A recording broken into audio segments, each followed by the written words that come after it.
पूजा की शुभकामनाएं देते हैं शाम में और माननीय चार मुख्यमंत्री पाँच जी बजे के बाद के निर्देश के आलोक में हम लोग ने गहन चिंतन की, व्यापक उसमें विचार विमर्श हुए थे सभी से, जनप्रतिनिधियों से, शिक्षकों से, और सभी ने अपनी बातों को रखा। भ्रमण के दौरान भी हम लोगों ने लोगों की बातें सुनी, शिक्षकों की भी बातें सुनी और सोच समझकर हम लोगों ने जो ट्रांसफ़र पॉलिसी लाया है।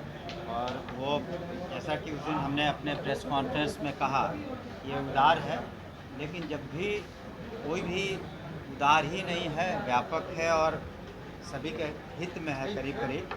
लेकिन जब भी कोई इस तरह की पॉलिसी आती है तो हमने शुरू में ही कहा था, पॉलिसी के पहले और उस दिन भी, कि कुछ लोग असंतुष्ट रहते हैं और इसी कारण से हमने कहा कि अगर किसी तरह की कोई अन्य कोई विसंगति रह जाएगी तो डिस्ट्रिक्ट मजिस्ट्रेट के लेवल पर भी कमेटी है।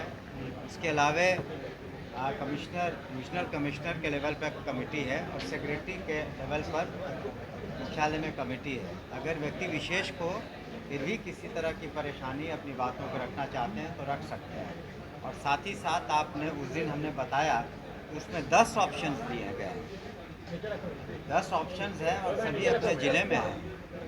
ये भी बताया था कि पुलिस विभाग में तो कोई अपने ज़िले में नहीं रहता, लेकिन सभी महिलाएं करीब करीब 30,000 हैं पुलिस विभाग में महिला कर्मी, और कोई उसमें से ज़िले में नहीं है। फिर भी यहाँ हम लोगों ने शिक्षकों के हित को ध्यान में रखते हुए ये बातें रखी हैं और हम समझते हैं कि शीघ्र ही पोर्टल पर सभी लोग अपलोड करेंगे, अपने 10 ऑप्शंस देंगे और साथ ही साथ दिसंबर में जब छुट्टियां होंगी तो उस दौरान ज्वाइनिंग होगी।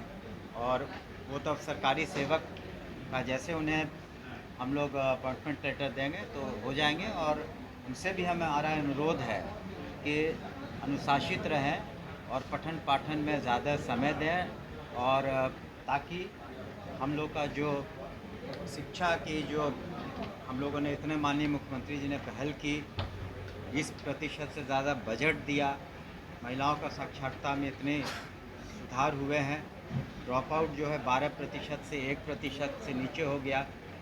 तो क्वालिटी एजुकेशन, शिक्षा में कितना गुणात्मक सुधार हो उसमें योगदान दें। इसमें ऐसी कोई बात नहीं है, इसमें सॉफ्टवेयर के थ्रू आपको उसी दिन हमने बताया कि जो नीति बनी है उसके तदनुसार हम लोग सॉफ्टवेयर तैयार कर रहे हैं, शीघ्र तैयार हो जाएगा। कोई ह्यूमन कांटेक्ट की ज़रूरत नहीं है, वो अपलोड कर देंगे पोर्टल पर और सॉफ्टवेयर के अनुसार जो नीति बनी है उनकी पोस्टिंग हो जाएगी, ज्वाइनिंग हो जाएगी। बच्चों को बाद इलाकों में शिक्षक स्कूल की जगह कैंप में जाकर पढ़ाएंगे क्या? कुछ ऐसा निर्णय लिया कि ऐसा कोई निर्णय नहीं है कि विशेष परिस्थिति में हम लोगों ने, मेरी बात सुन लीजिए, विशेष परिस्थिति में अगर बाढ़ प्रवण इलाके में अगर पानी बढ़ जाता है, बाढ़ आ जाती है, तो वहाँ के जिलाधिकारी आवश्यकता अनुसार परिस्थिति को देखकर निर्णय लेते हैं। स्कूल बंद करने की आवश्यकता होती है तो हम लोग वहाँ जहाँ पानी था उस स्कूल को हम लोगों ने बंद किया है। किसी का हम लोग जान माल की जोखिम उठाने में विश्वास नहीं रखते।